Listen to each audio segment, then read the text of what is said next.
ഇന്ന് രാവിലെ ടെറസിലേക്ക് കയറിയത് എൻ്റെ വെള്ളക്കാന്താരി ചെടിയിൽ നിൽക്കുന്ന മുളകുകളെല്ലാം പറിച്ചെടുക്കുന്നതിനാണ്.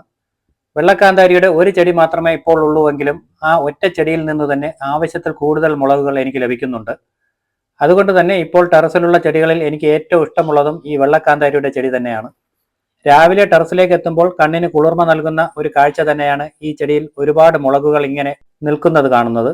വെള്ളക്കാന്താരിയിൽ പാകമായി നിൽക്കുന്ന എല്ലാ മുളകുകളും ഒന്ന് പറിച്ചെടുക്കുന്നത് ഉപ്പിലിട്ട് സൂക്ഷിക്കുന്നതിനായിട്ടാണ്. ശരിയായ രീതിയിൽ ഉപ്പിലിട്ട് സൂക്ഷിച്ചാൽ ഈ മുളകുകൾ എത്ര മാസം വേണമെങ്കിലും കേടുകൂടാതെ ഇരിക്കും. മുളകിന്റെ ഷോർട്ടേജ് വരുന്ന സന്ദർഭങ്ങളിൽ ഈ ഉപ്പിലിട്ട മുളകെടുത്ത് ഉപയോഗിക്കാനും കഴിയും. ഇത് ഞാൻ 1 വർഷം മുമ്പ് ഉപ്പിലിട്ട് വെച്ച വെള്ളക്കാന്താരിയും സാധാ കാന്താരിയുമാണ്. ഇപ്പോഴും കേടുകൂടാതെ ഇരിക്കുന്നുണ്ട്. ഇന്ന് കിട്ടിയ മുളകും ഇങ്ങനെ ഉപ്പിലിട്ട് സൂക്ഷിക്കണമെന്ന് വിചാരിക്കുന്നു. അതിനായി പറിച്ചെടുത്ത മുളക് നന്നായിട്ട് കഴുകി ഈർപ്പം മാറ്റിയ ശേഷം ഒരു ഗ്ലാസ് ജാറിലേക്ക് മാറ്റാം. ഇനി വെള്ളം നന്നായിട്ട് തിളപ്പിച്ച് അതിൽ ആവശ്യത്തിന് ഉപ്പും കുറച്ച് വിനാഗിരിയും ഒഴിച്ച് വെള്ളം നന്നായിട്ട് തണുത്ത ശേഷം ഈ ജാറിലേക്ക് ഒഴിച്ച് ജാർ നന്നായിട്ട് അടച്ച് സൂക്ഷിക്കാം.